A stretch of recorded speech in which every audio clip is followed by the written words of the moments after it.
Let's talk about Greece. This is Now Tell Us. I'm your host, Anthony Moirore. At Now Tell Us, we have guests come and tell us stories. They come and inspire us. They come and educate us on a subject. Always, we have great guests who come here. And today, we have a guest who is going to tell us about Greece. Actually, with love. With love, Greece. Her name is Olivia Bloom, and she's going to be telling us about something that she's written on, which is a book. And I've got it here: With Love, Greece, Informative Guide to Greek Culture. Now, why don't you join me as we go and meet Olivia? And if you have any question about Greece, you're welcome to ask. If you have any comment of whatever kind about Greece, please let us hear it, let us see it, let us read it, and we will appreciate your feedback on this episode. Yes, that's Olivia Bloom. She's gonna be here shortly. Now, my name is Anthony Burore, and I am a writer. So I've written books. One is known as Be Good for Good: Stories of Goodness with Lessons on Life. The other one is the Achieve Your Dream Workbook that has got the 7 ingredients for success. They are available on Amazon, but don't go there because today we are gonna talk about Olivia's book. So join me as we go to meet Olivia to hear about grace. Here we go.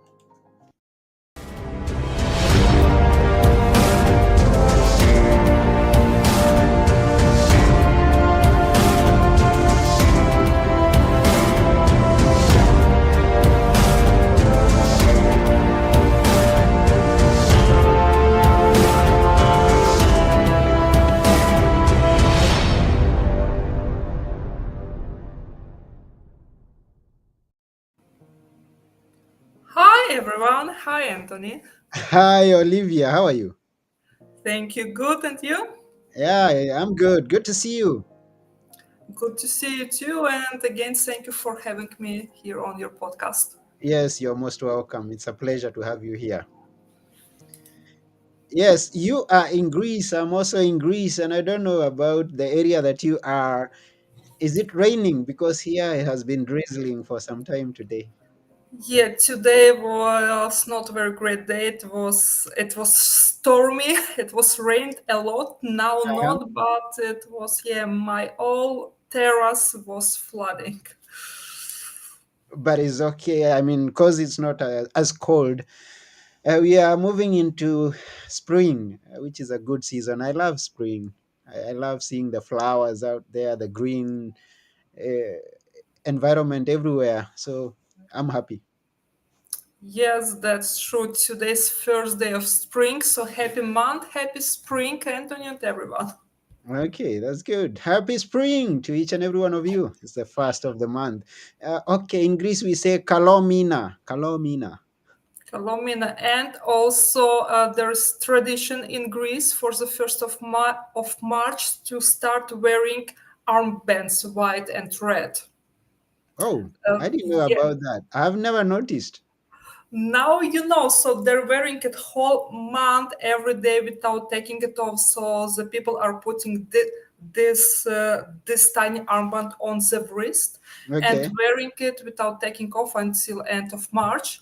It's a red and white color and is supposed to bring luck to the person and protect from something Hmm. evil, bad, or something like this. This is this tradition goes century back. It's very old, and people are still keeping. So if somebody didn't got this bracelet yet, they're selling everywhere. Get your today. Get yours today. I've never heard about that, and it's the first time that I'm hearing. So, um, let me go back a bit. I first met you in one of our meetings, writers in Athens meeting, and this is where I discovered that you're writing about Greece. And after some time, the book is out. Is actually some months into. I mean, once it's an actual book, it's been some months now. And I'm happy the way it's going. I'm hearing the success stories that you're telling about it. Where has the book reached? Well, tell us about the success of your book so far. Yeah, I have published the book first of all via Amazon, so Mm-hmm. it's available on all Amazon markets and in all three formats. That's ebook, the printed version, as the paperback, and the hardcover. That's good. That yes, for if somebody likes ebooks, please be my guest, and it is available. It's an ebook. Some people prefer the hardcover. I also have it. Then I decided to expand, and I also published on Ingram Spark, Okay. which have also worldwide distribution. And then I went one step further and I published the ebook and paperback on Draft to Digital, which expands the distribution of ebook on several other platforms. Mm-hmm. I've got the paperback of it. I've read a few chapters, a few things here and there. I'm seeing some things that I already have identified, that I have experienced. But some of the things are like, whoa, I'm in Greece. I haven't, I haven't seen that. So let me start by asking you, what inspired you to write about Greece and the culture? Yeah, mainly yeah, about the culture because when I moved to Greece, um, let's be honest, I had cultural shock. There are a lot of things that were different. I needed to adapt, adjust. The process was not easy. Mm-hmm. And when I started to acclimatize more, and then I start understand, okay, I was in this situation that was not so easy. Mm-hmm. I just wanted to put it out so to help the people like me who are moving to Greece or just relocated or already living maybe few years so they know do things and are prepared or aware of this. This Mm-hmm. project has been for several years actually, but I was able like to put out the book inspired by this writers group in Athens and by Jonas Soul. And yes, thanks to this group and thanks to Jonas, I put it out, I created a book, and I published it. So this project was finally finalized. Sorry for the repetition of the words, but yeah. So that's the main reason, just to help the people to understand things like why the things are the way they are, or so the people know what to expect in some circumstances. Yeah, okay. And yes, we thank Jonas Soul for what the work that he's doing with the writers group, and every person who comes to the writers group in Athens. It's always been a pleasure meeting, exchanging ideas, hearing your successes, and helping each other where we're facing some challenges. So thank you, each and every one of us. We thank you. Let me ask you now, with the culture shock, with the experiences that you had when you came here, I believe there was also, okay, now let's start by you telling us what was the worst experience that maybe you've had, or the worst realization of what happens in Greece. And then we'll come to the better things later. Well, I was quite shocked that, well, let's clarify the things. I mostly speak about the experience living outside of the Athens, because Mm-hmm. as I wrote in the book, Athens is a bit different than the rest of the Greece. So I'm now speaking, applying this to the rest of the Greece. So I was very surprised that Greek people don't celebrate so much birthdays. Mm. I don't say I always had big parties and so on, but birthday was like part of the lifestyle, and it was some important day for every person. Mm-hmm. And here, when I moved to Greece, like it was like as another day, like nothing unusual going on, no happy birthday, like nothing. And only like the people who know you personally, when they see you this day, and if they see you, they can say, "Oh, it's your birthday, like happy birthday," or like the worst case scenario, they will tell you happy birthday like at 10, 11 p.m. when the day is almost over. I Yeah. just, yeah, for me it was quite unusual, and probably in the first year it definitely was rude. Like, come on, like it's 10 p.m. Like you have waited like so many hours, and yeah, that was very unpleasant. But then I get used. They celebrate more the name days as a religious country, and yeah, and if your name day is not the same as your birthday, which is probably not, then yeah. Well, yeah, usually they celebrate name days more than they pay attention to birthdays. I also experienced that, and I was like, oh, this is interesting. I was not used to that where I come from. Now, tell us what has been your best experience, what you love most about Greece. The best experience, I was able to be in these ancient places, you know. When I moved to Greece, I worked in tourism, and I was lucky enough to visit all the ancient places, Mm-hmm.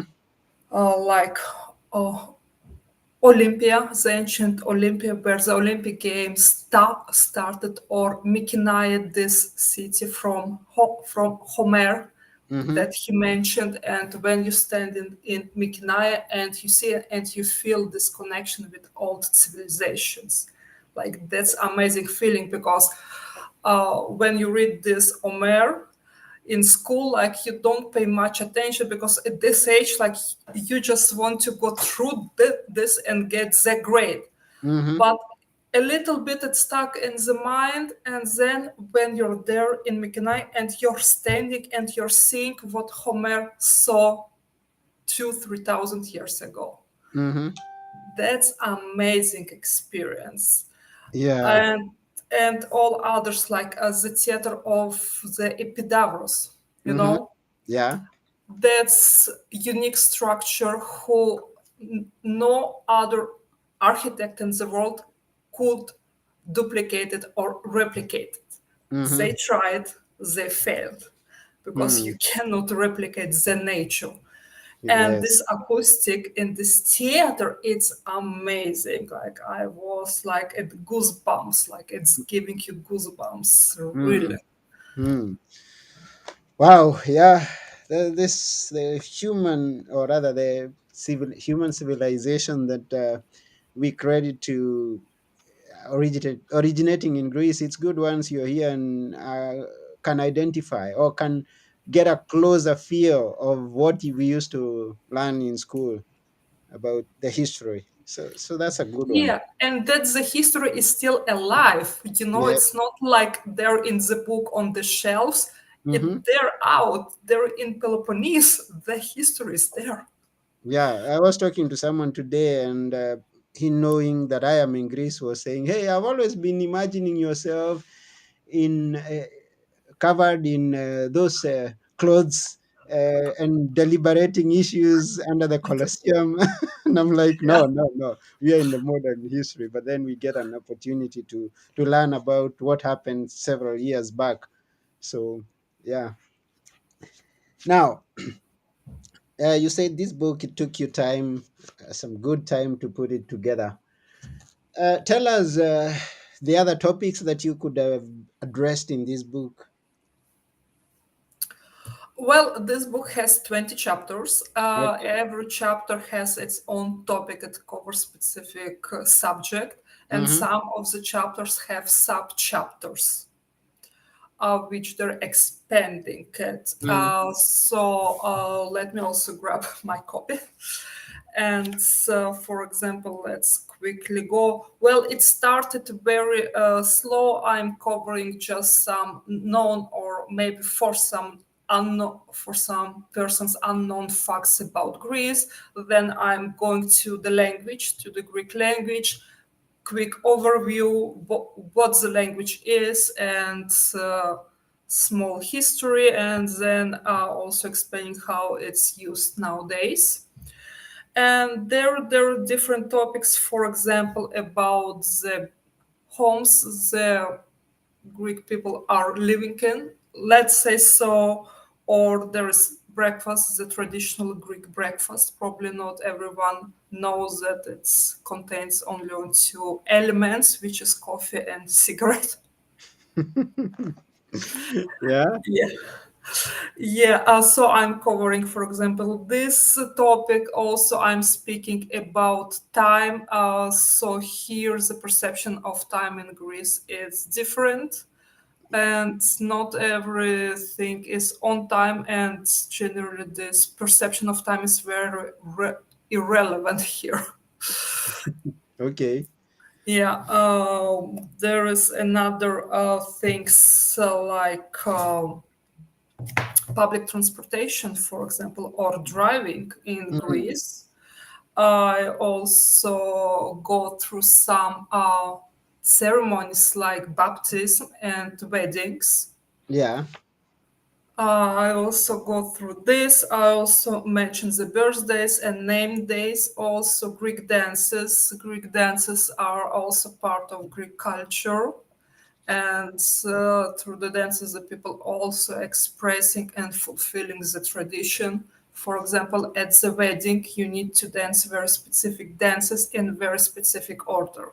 Mm-hmm. Oh. Now, let's maybe touch on a few of them. I would like us maybe to talk about the Greece, or rather the Greek siesta, something that is talk about Greek siesta, which we call mesimeri. Yes, Greek siesta, yes. People from Italy and Spain and Portugal know this topic because it's very similar to Greece. It's a small break in the middle of the day. Approximately, it's shifting like in summer. It's depending on the region, but approximately from 2 until 5. In winter, it's from 3 until 5. Uh, there change the shifting approximately half hour. It can be 2:30 in some regions, in some two. So in this break, a lot of shops are closed. People are going home and enjoying their very nice family lunch, and then probably taking some nap, and then resuming their work at 5:30 or 6, that depending if it's winter or summer and where they are located. But this applies only to, let's say, regular stores. So I'm not speaking about touristic areas. In touristic areas, the in summers the shops are open like from early morning until late in the night. So I'm talking about the regular stores in peripheria and region outside of Athens. And there you feel it more like when the city is small and there are not so many inhabitants. You feel like in those hours, it's everything is like that. It's very quiet. Nobody moves. Everybody is resting, enjoying their free time at home. It's and the life resumes definitely like after 6 p.m. Mm. Oh yeah, I experienced that, and the first time that I came to Greece was a big issue because we could be making noise at around 3 p.m., and that will mean trouble from the neighbors because that's their siesta time. Very much valued the siesta time in Greece. Yeah, and let me add, thank you for this hint. In small towns, they even close the fountain. Oh, So all the fountains hmm, they're shut down in this siesta time. hmm, interesting. Maybe, yeah, that's interesting. I haven't gone to a place where they close even the fountains. Yeah, I was also pretty much surprised, and I was asking like, what's the reason? Like, It's fountain outside. It's not like in your private apartment that it can disturb your neighbors. But I Mm-hmm. was explained that even if the fountain is located outside on the public place, there's some buildings around with the apartments, and the people there are disturbed by the noise from the fountain. Yeah. So the city shutting down the fountain for these 2 3 hours every day. Okay. I also see that you have talked about pets, and let's talk specifically about cats because it's something that was quite interesting once I landed here. And so, cats. Talk about them. Cats. Yeah, that's a huge problem for Greece. Some people like them, some don't, but it doesn't change the things that cats. There are a lot of cats everywhere. Athens, inside Athens, outside Athens, islands, mountains. The cats are everywhere. Uh, Unfortunately, government doesn't take very big measures. There Mhm. recently been some changes in the law. They made it more strict. The cats must be neutralized, the stray. But in any case, it doesn't help much. So yeah, there are a lot of them. From my experience, for example, I even witnessed it when people came on vacation to Greece on the island and they saw those stray dogs even and cats. They adopted them and they took them home. Yeah, cats, and cats. Yeah, they're so if somebody see cats, you can feed them. They're probably hungry right on the streets. Yeah. So, we have you talk quite about many things. We have blue skies. Yeah, this is a good weather. We experienced that, and Yeah, the Greek names. the Greek See, names. Yeah, talk about the Greek names. yeah, the Greek names. They're very like maybe they're pretty much structured here in Greece. There's specific tradition according to which every person is getting their name, and that's why in Greece you will see a lot of Marias, Dimitris, Nikos, Alexandros in one family. Mm-hmm. And when the Greek Orthodox Church is celebrating the name day of the specific person, there are usually many people with this name celebrating. Mm-hmm. The main tradition, so the names is giving in the family to continue this to keep the name in the family like Mm-hmm. it's double wording, but anyway, so for example, the couple they having, for example, a boy, so they're giving the first name from the grandfather of the father of this boy, so to keep this name alive. So where if the grandfather was Dimitris, the boy, the newborn boy, will be also Dimitris. Mm-hmm. And Greek people they like to give also old and ancient name like Nafsika Yes. or Miltiadis or something from very ancient Greece. Those names are still alive. They're still in use, but there are not so many people with them. Mm-hmm. Now you also talk about relationships between parents and children, and then you also under that you talk about daughters-in-law and mothers-in-law. Why is it so important to focus on that? Yeah, because it's a part of the culture and it's a big part. It's a part of the society and it's like for the person who enters Greek family, it's better to be aware and prepare because this way the relationships will go smoother, let's say. So if you know about something, of course, you're more prepared, and react differently and more calm and so on. So basically, the mother is one of the main uh, is the main character of the household, let's say so. And when her daughter or son are breeding their wife or husband, they're still remaining in charge, the mother. And so then the daughters in-law, they usually need to follow certain rules that are set by the mother of the husband, Mm-hmm. because it goes deeply tradition like centuries back. So the daughter-in-law should help the mother to run the household. Mm-hmm. That's the basic idea. Okay. Thank you very much. Now, we are talking about Greece. We have one of our audience. Her name is Angela Karanja.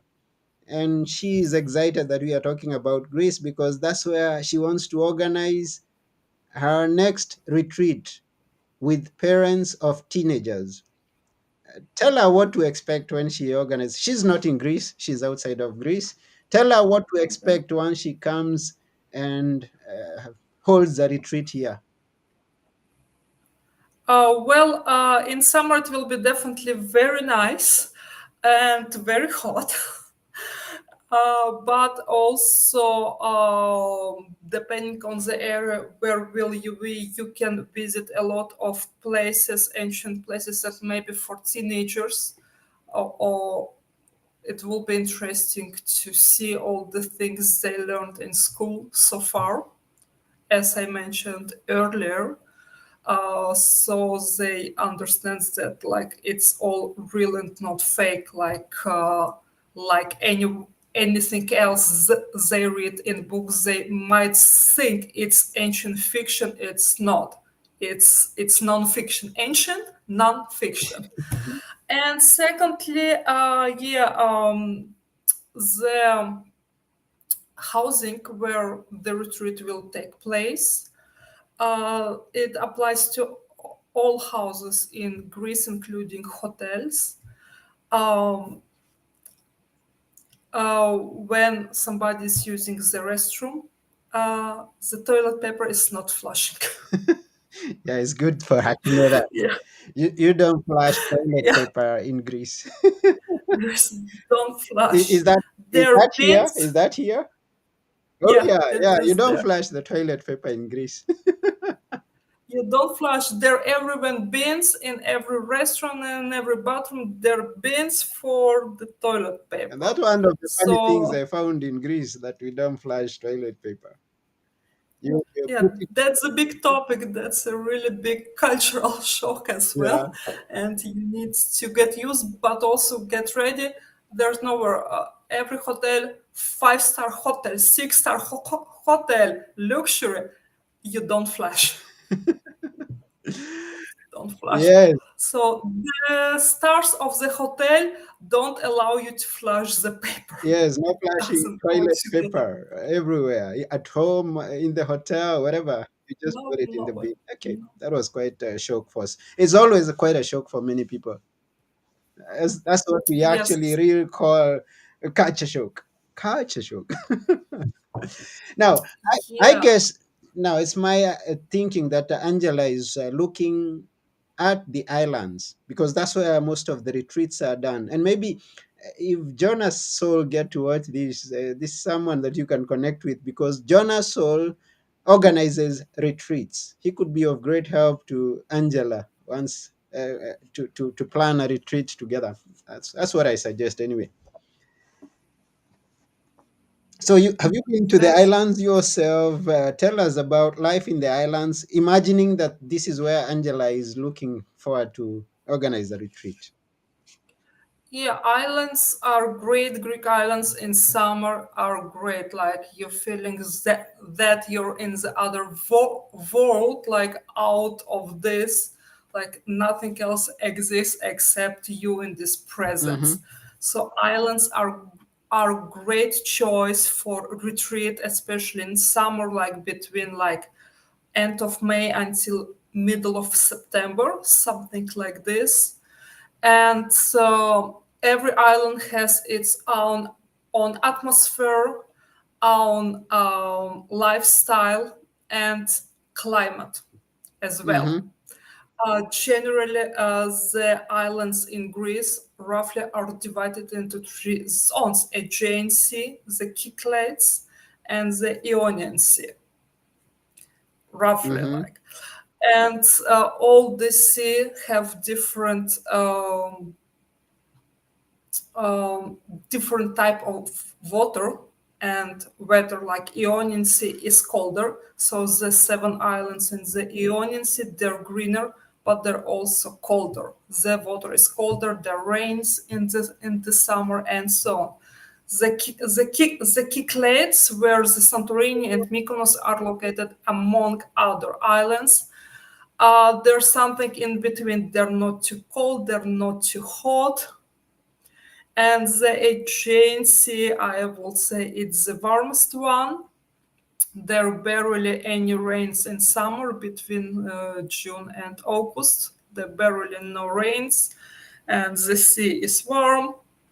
The islands are beautiful. They're located near to each other. So, for example, if you're located on small island in the Aegean Sea, you can visit the nearby islands very easy. Like there can be 1-2 hours by boat, and that's it. The same, of course, applies in Cyclades. So if you're in Cyclades, the islands are also near to each other, and you also can hop from island to the island with the ferry boat.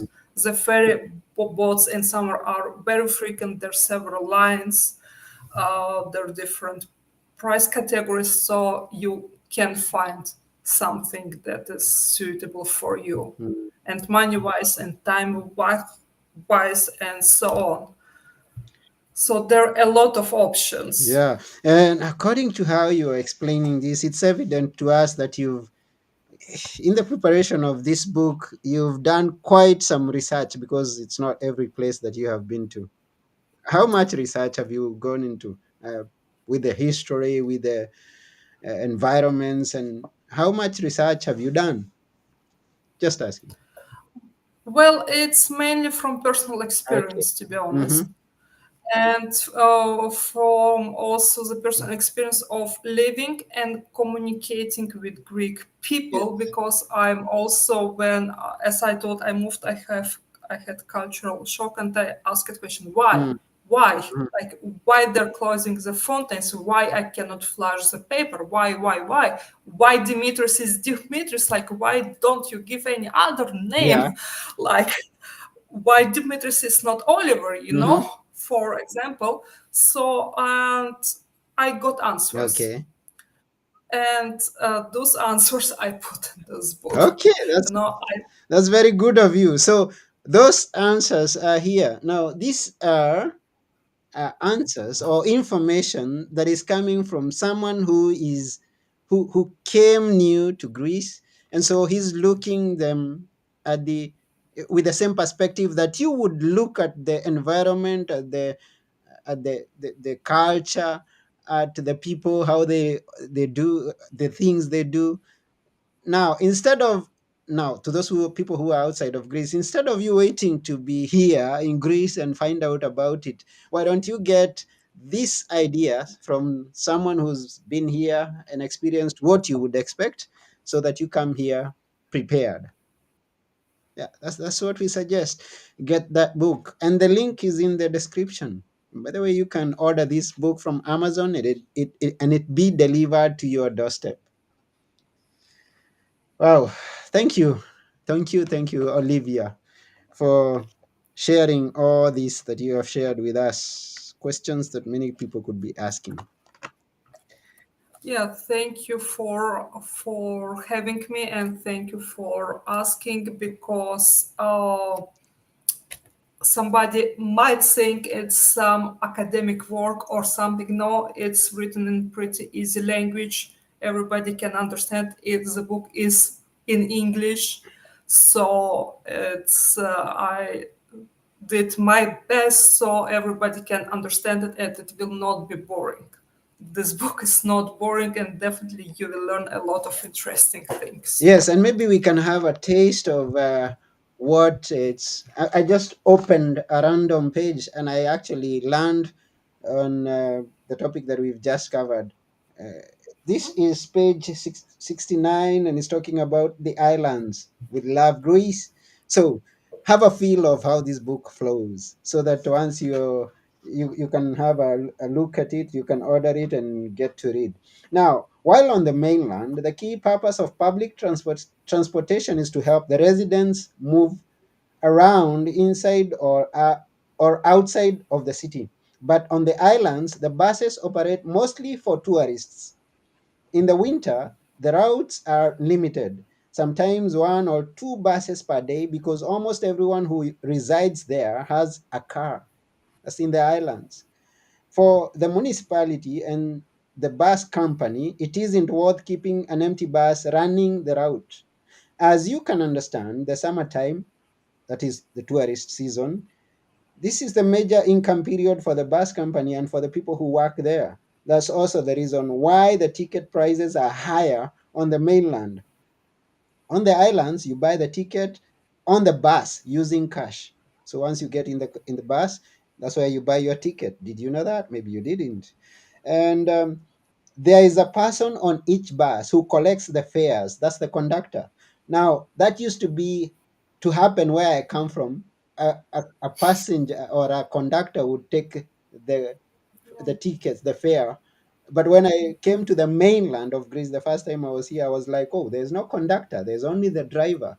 But when you go to the island, now you experience what you used to experience where you're from. Maybe if you had conductors in the bus, and this is written here in this book. And then and